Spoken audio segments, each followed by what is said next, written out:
Hey everyone, so I want to go ahead and share with you guys today some of the books that we picked out and read with my 2-year-old and my 4-year-old when we covered our patterns unit. It's not a big stack of books, but it's still a decent amount of books that I feel like you guys might want to check out just in case you're trying to, teach them a pattern or kind of show different kinds of patterns in like our everyday life. Okay, so the first book that we actually went through is called Shapes and Patterns. This one is super simple and easy to read. It's a block book actually, but I feel like it's geared more towards like a 2-year-old versus a 4-year-old. It does cover, the shapes, and it is bilingual, and it goes over some of like the colors too, but it was definitely a quick and easy read for my little one. Patterns in Nature. So this one was actually really cute. We read it on the drive back from the library. And as we were saying colors or different things, my little one, he was actually pointing outside the window and kind of letting us know the different patterns that he saw. And then teddy bear patterns. This one was super cute. We actually went to the grocery store and got little gummies since, they make like little rainbow gummies out of teddy bears. And we just ate some while we finished reading the book.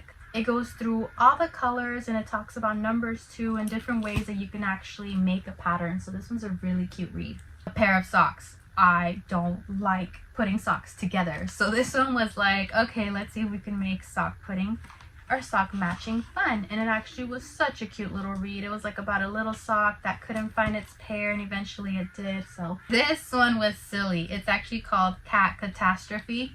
This one is pretty much just going through different little adventures and different little patterns that they kind of want to do in order to get through a challenge, and it was super cute, especially because my little ones love cats. Patterns Everywhere. This was another one that we actually read on our way back from the library.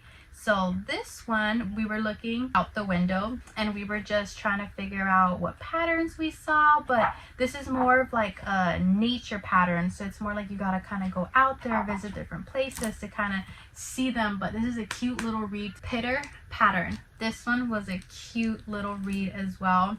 We actually went through this one last, but my 4-year-old, he actually enjoyed it a little more than my 2-year-old, just because it had different little things in there. It was a little more advanced. It was colorful. We did enjoy it, but this one is definitely geared more towards the older kids. So yeah, this is actually all the books we read. Peter Pattern, Patterns Everywhere, Catastrophe, A Pair of Socks, Teddy Bear Patterns, Patterns in Nature, and Shapes and Patterns. Go ahead and let me know if you guys have read any of these or if you guys plan on checking them out. These were cute. Definitely a fun little unit. Learning about patterns. That's my book selection. All right, bye.